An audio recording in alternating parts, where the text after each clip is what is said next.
Take it away, listening. All right. Take it away. So when it comes to now, how we currently view it, right? How our generation views it. We grew up in the time of, for those who are a little bit older, Tumblr. Right now it's very much Pinterest. We had lookbooks, especially like on YouTube. I feel like that was a big thing. There was this thrift app. hauls. Remember that Polivore? app? Yeah. You can make outfits. Those girlies, those One Direction girlies were making outfits of my date with Harry, my date with Liam, my God. going to the moon. I was one of those bitches. Yeah, I know you were. You had an account. I had an account, guys. We'll never share what it where I was. was going. No, about like Tumblr. What? It's That embarrassing. has nothing to do with thrifting. Yeah, thrifting your style. Okay, Yeah. anyways, go. Okay, so when it comes to that, I feel like how Natalie was saying, the internet is very much a big thing about it. Yeah. And you can get inspired. Going on a date. Whatever inspires you, whatever floats your boat, you scroll Going on a through boat these with Harry. platforms. You can't even. Oh my God. The thing is, folks, she's serious about this. She wants us to make it into the podcast. I'm really trying to be professional right now. Oh my God. I'm so sorry. Cut the show. Cut the show. Just This kidding. is gold material. It's called, This just is what the kidding, people just wanted to kidding. listen. I'm just kidding. All right, let's see. If you wanted to. Okay, so obviously thrifting has redefined the game, right? How is this new generation kind of taking it and making it its own? Obviously, we had Tumblr. We had people like Tavi Gavinson start like the Style Rookie, right? Now she's like an actress, but obviously like when she first started, she lived, I forgot where, but it was like in the middle of like USA, where you really like don't have like anything besides, like the mall or things like that. Yeah. So what she would do is she would thrift, and she would get inspired by all of these magazines, thrift, started her own blog, and she was like a teenager, and basically like the fashion community adopted her. Like she really became a fashion icon for that time. I remember her spread in Nylon magazine. I was so excited about that. Yeah. And so yeah, it was Which taking we get back to. Yeah. Appreciating the fashionistas out there that put in the hard work. Getting recognized, whatever. Oh my God. Yeah. Sorry. Go. You know how I feel right now if you're an older sibling. Yeah, me callo. You just like, Yeah. it has nothing to do with us. I can't even form a sentence because I'm like, what's the next I'm still thing? here. What's the next thing that's going to come out of her mouth? Okay. Okay, so we have people like Tavi Gavinson, literally started her blog, who did the Style Rookie, who took basically thrifted clothes, made it her own, and she became a fashion icon. That was also like on Tumblr and stuff like that. And then you have people like Emma Chamberlain, who literally would do thrift hauls, right? Love like this girl. She did that, and now she's literally like at the Met Gala. Do you get what I'm saying? So freaking Anna Wintour is always calling her up. Yo, Emma, Emma, what you doing? yo, Emma, we need you on the red carpet. You're on the red carpet, babes. Like that's the thing. But we also had people like, I don't know if you guys remember Best Dressed. Her name was Ashley. She would also do these thrifting videos. And so there's a lot of people online who are doing this. We also have B. Jones. She shows you kind of like things in vogue right now on the runway, how it gets inspired by them, and she'll go through the thrift store and find pieces that almost replicate these looks. And when you look at it first glance, you're just like, but like I don't know how her mind works, but she's like, you might think of it like, but she's like, oh, you do this, and it and looks that's the so outfit. good. She'll put a whole outfit, and you're just like, oh, this works. This works. And then she'll show you her influence, and you're like, no, I see that. Like, yes, this is giving Rodarte. Yes, this is giving Versace, Gucci. whatever. Yeah. So you have people like that, but you also have people who are designers who will take basically thrifted items or thrifted garments, thrifted fabrics, and turn them into something completely new. Yes. But the person we want to talk to today, which we'll move on to this next segment. Yes, we got to interview Scarlett, which we were so excited. I was so nervous. I'm gonna be 100% honest. I think the camera was pointed like at me. Well, okay, it was pointed to both of us, but the thing that Leslie has when we're in an interview with other people, nervous. Okay, so and I don't pay attention. The screen gets split, so you can't see. You see me mostly, like you see both of us, but mostly my side. Yeah. So Leslie thinks is that either she's not in camera or she is. I don't really pay attention to the camera because steps out. So it's like this. Yeah, but my thing is like I don't mean to do that. I just feel like it's very much like I'm so in the moment with the interview that I don't pay attention to where I'm at or where my mark is. So that's don't worry, guys. Anyways, our little camera I set up to make sure to get that. So if you get different angles, if you're watching the YouTube, you will see Scarlett's version of it being straight, but then you will see Leslie of us like on the side, like which is like weird. It's giving interview, you know. It's giving we're upgrading. We're upgrading. Yeah. But because of this girl. Yeah. She be zoning out sometimes of like, hey, we're on an interview, get back in the frame. Like I had to like I don't know if you see sometimes I'm like I had to like pull her or like it like she'll like tap me. Or I'm like telling her like, hey, like you forgot about this topic, you know, I don't know. Yeah. With my fingers. It has nothing to do. Nothing to do it. I'm so sorry about this, Scarlett. We want to introduce Miss Scarlett, who is from AFRAYED UPCYCLING. Sorry. So we want to introduce Miss Scarlett from AFRAYED UPCYCLING. She is amazing. And we were so inspired by her vlogs and her TikToks where she takes tea towels. Damn dog. She takes thrifted tea towels. Damn dogs. You could hear the fucking dog. She takes vintage. These fucking dogs. No bunches. If it starts moving, now you start talking. She takes tea towels that are thrifted. Oh. She takes tea towels that are thrifted and she designs dresses. And she's also started doing like purses too, which is very exciting. Anyways, we'll let her talk a little bit more about it. We're both nervous. This is the thing, guys. Preface, Me and Leslie are nervous. She's also nervous herself. It looks awkward, but when we emailed each other, like, after, when we're like, oh, like, thank you so much for being on it. Like, hey, like, I'm so sorry that it might have felt or looked awkward. Like, we were just so nervous to, like, officially meet you, especially since, like, this is someone that we've watched on YouTube. Yeah. That we're getting to interview. We have the opportunity to interview. And she emailed back. She's like, "No, I was nervous as well." So it's like, oh, okay. So that's like, so you'll get the vibes. You'll get the vibes going. But yes, we're so excited to have Scarlett with us on this episode. Tonight. Yeah, we'll let her kind of talk a little bit more about it. And her. Hope you enjoy this interview. Hi, Scarlett. Thank you so much for being here with us and for doing the interview. We're like huge fans. I love watching your YouTube videos. Your vlogs are like so great. But yeah, for our audience, do you want to like share like a little bit about like what you do and like what your brand is about? Yeah, sure. So yeah, my name is Scarlett and I take secondhand textiles and sometimes tea towels and make unique, size inclusive clothing and accessories. And yeah, I'm very lucky to be doing it as my full-time job. It's like so amazing. I love that. With you and your brand, how would you define your style or your current style, like influence it? Like if it's like incorporated with like the both? Yeah, like your work. Your work and yourself, Yeah. You know, I always find that question really hard because I'm so indecisive, so I don't really know what my style is. It's just pretty much whatever I can find, just mashed together. Yeah. I would say maximalist is probably the main word, but I feel very inspired by people who just dress for themselves, people who don't really follow the trends and just go with things that they like because they like the colour or the fabric or whatever.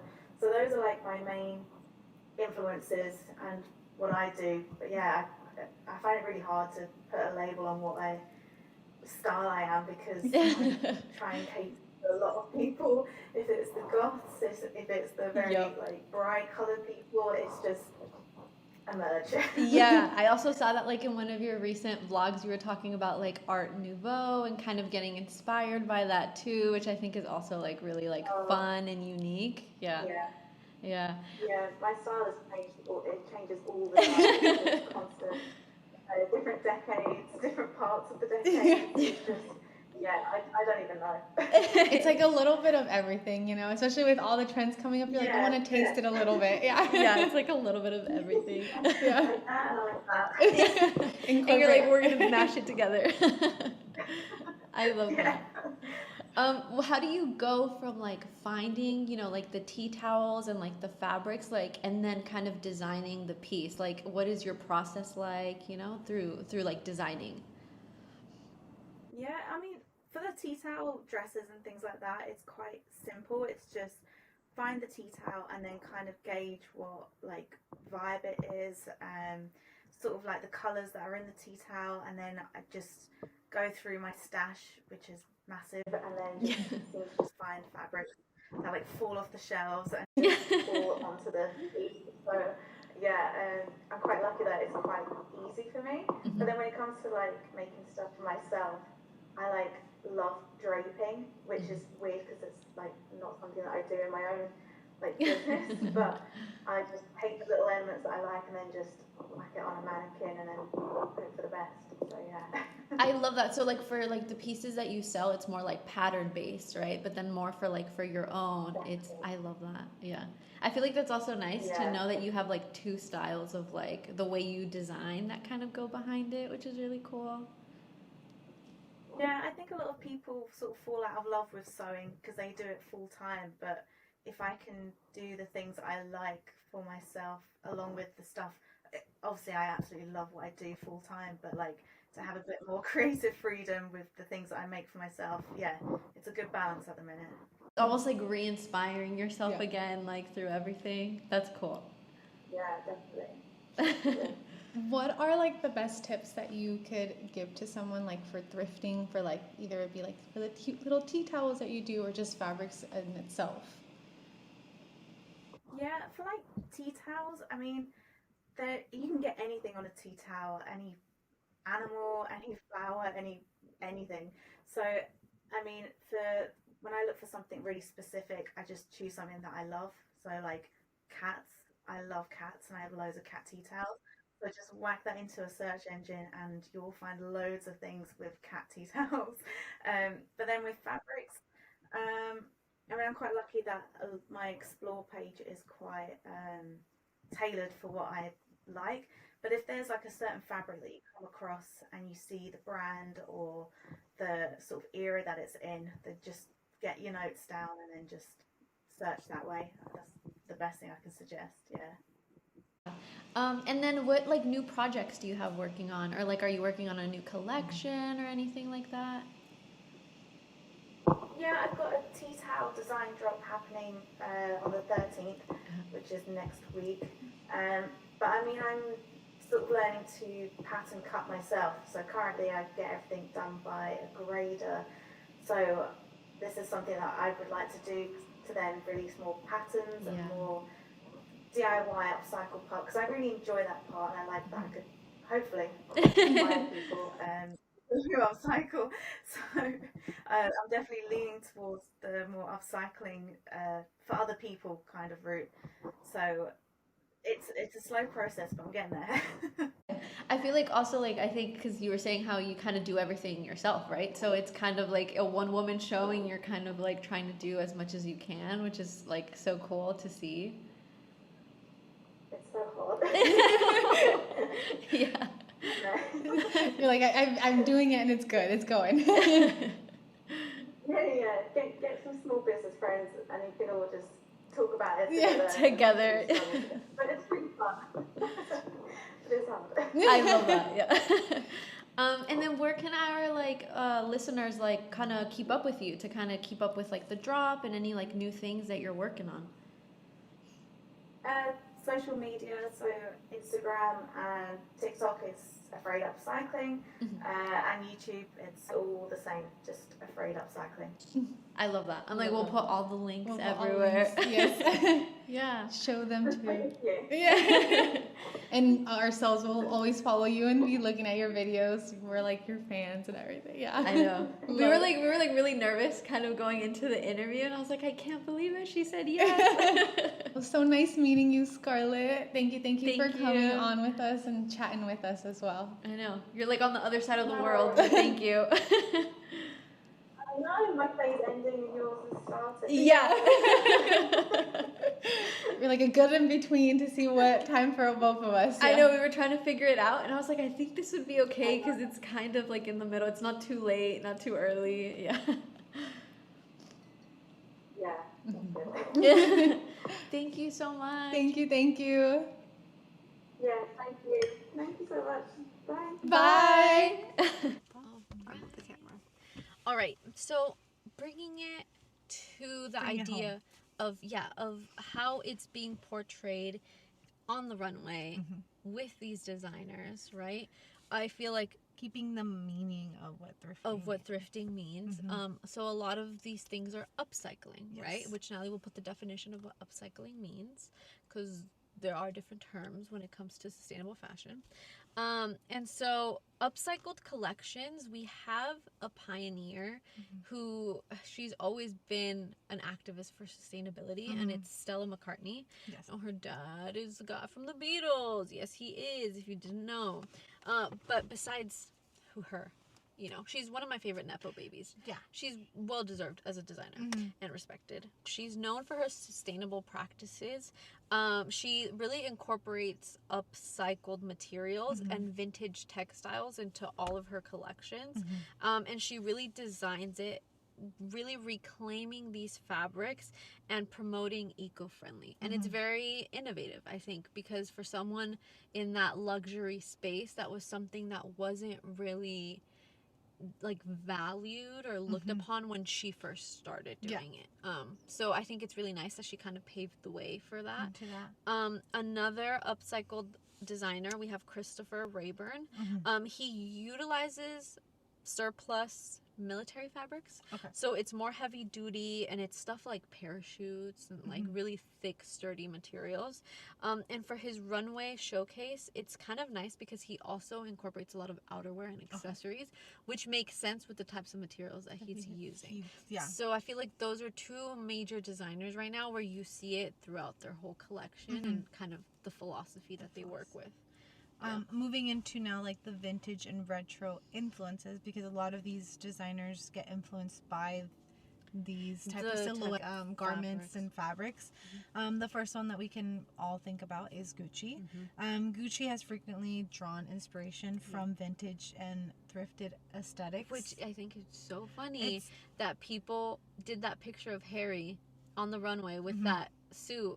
And they were like, it looks like my grandma's couch. Like, babes, that's the Gucci. vibe. That's what Gucci Gucci does. We're inspired by vintage. You know, they want to incorporate those nostalgia elements. But yeah. So, like how we said, the retro prints. We have, like, embellishments. Silhouettes. Into the runway collections. Like Leslie explained perfectly of Harry in that suit.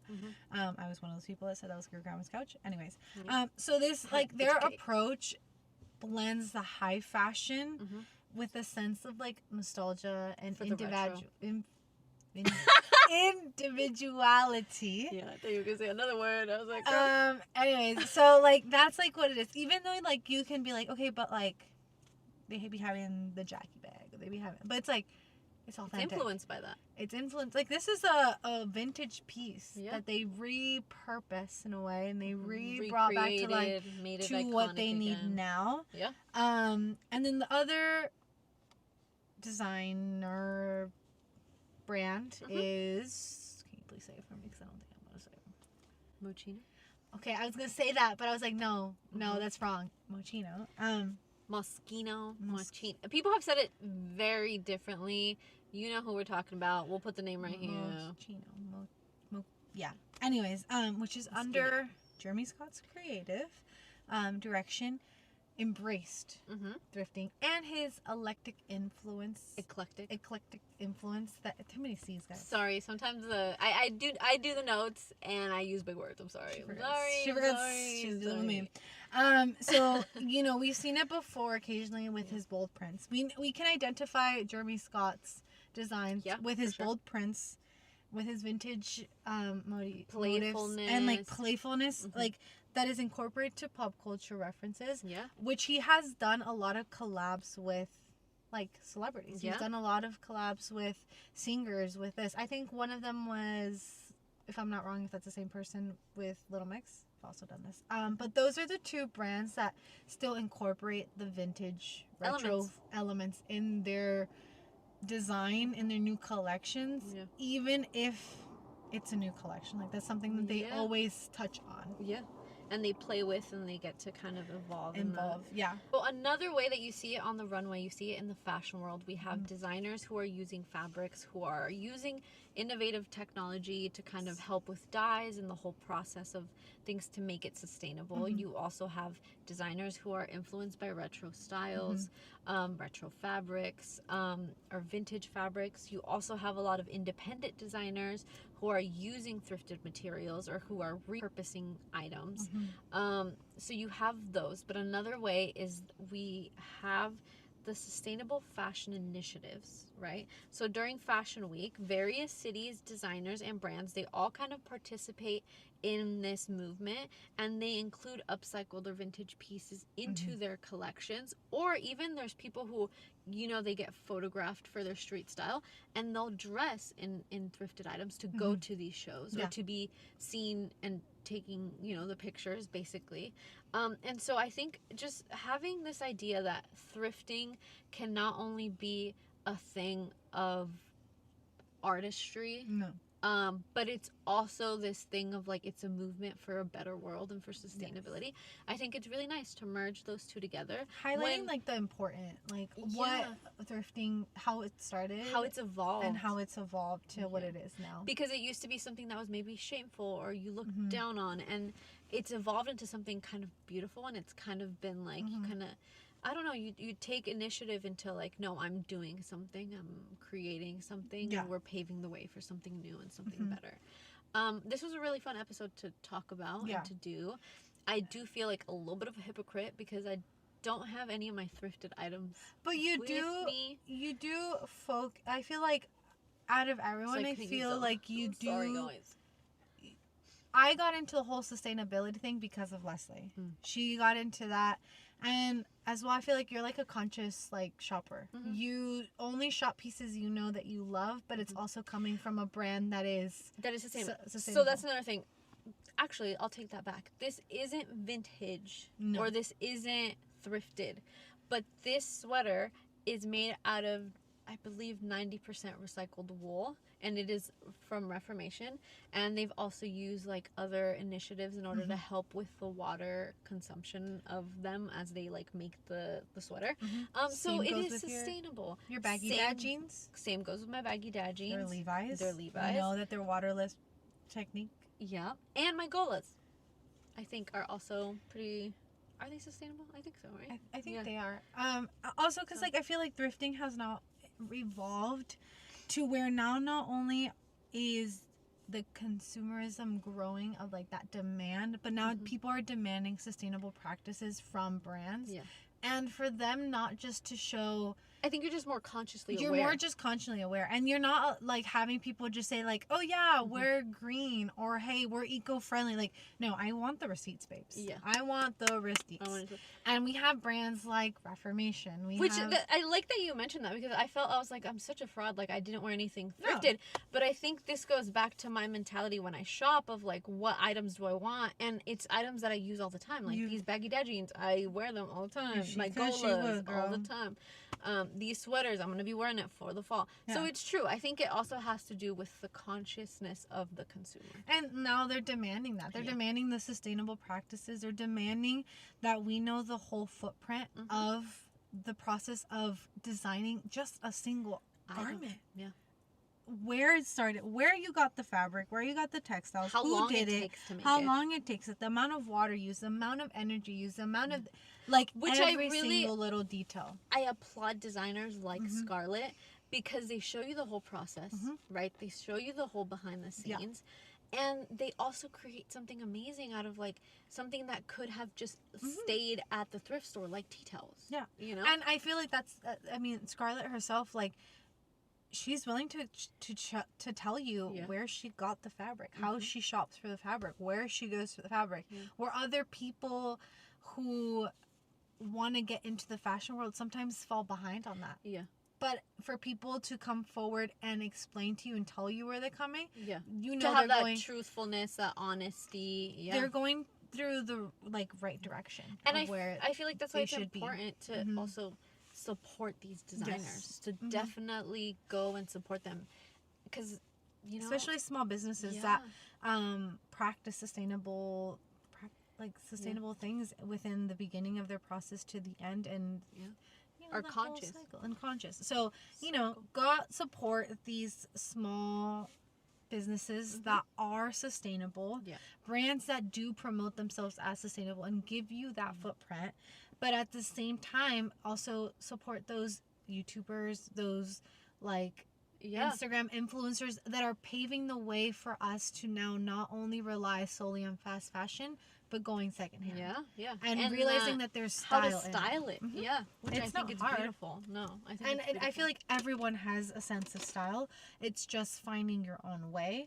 And your own way does not have to be the same as everybody else. It's adding your own spin to it. And that's what I think it's also another thing about how it doesn't have to be with, like, how much money you have. It could also be, like, you thrifted this item and it's like you reworked it, you made it look like this, and you're like, whoa, that, like, people will compliment you on it, and you're like, oh, this was, you know what I'm saying? Like it has nothing to do with money. I think it has everything to do with style, and with innovation, vision, inspiration. So I feel like if you take anything, it's that is now focusing on, you know, how to incorporate all in your life, even like fashion in like furniture upcycling. Like, now we're diving into that, you know, and there's Facebook things, Marketplace, there's things like that you know we should be grateful for, that it started during a hard time for people, but now it's evolved to this where now we're demanding people to, there's like a sense of normalcy to it, to know that this isn't a failure if you go secondhand. No. It could be beautiful. It could be something beautiful. You rework it to fit your style. Again, it has nothing to do with the price tag. It has all to do with intention. What's that song? Just like this podcast. Low budget, baby. Me, myself, and Leslie. And the lights are going out because this is a natural lighting. Because we were paid by the lights. No, I'm just kidding. Anyways, so hit the lights. Let the music move you and lose yourself tonight. Selena Gomez, I love you. Another one. Oh my gosh, Only Murders in the Building. We just watched that episode. Anywho, I thought you were gonna sing another one. Who else sings the song about lights? You're gonna say Ellie Goulding. No. Harry Styles? Okay, sing it, girl. Sing it. No. Let's see. We don't. You were talking about him. Sing it. No. Back it up. How do I know you're a true fan? You are. He's in like Mexican. He's like, oh my god. He's against him his body. Shirtless. Step into the light. I remember I sent Leslie a picture and I just sent it to her, and she was like, and I was like, new music video coming out. Anyways, so because the lights are gone, so we should end this. Hold my hand. Thank you, Scarlett, for being our guest today. We were thrilled to have you and so excited to meet you. Okay, Sorry. We were so excited to meet you. Thank you. So go ahead and we'll link all of her social media down below. Go ahead and give her some love. See her on TikTok, on YouTube, on Instagram. Go on her website. Buy a few of those tea towels if you can. If dresses, you love it. Dresses. Amazing. All the little things that she does as a small business owner. She does it all herself. So, like, bow down. She does social media. She does the editing. She does the filming. She's like Kris Jenner, but for herself. Yeah, like she's a one-woman. Yeah, she's a one-woman show. We love her. Maybe I shouldn't add that, but I just Anyways, so with that being her. said, go support her. Go support all the other small businesses and other people. If you guys are a small business, or even if you guys are starting to do anything with thrifting, definitely link it down below. Add your tag. Add, we'll follow each other. We're building this community to get to know more talented artists like ourselves and get to. Not I feel to toot like our own horn, but we're talented. but to like learn more. Yeah. I feel like every day is a learning lesson of new things and new ideas, new like topics to hit and stuff. So as we are trying to teach you guys a few stuff that we've learned along the way, we want to learn a little bit about yourself and of things that you do. So because the lights are leaving us, we leave you with this beautiful, long, filling episode, and we will see you next week. Love you. Stay fashionable. I thought you were gonna flip them off. Like, girl, like this.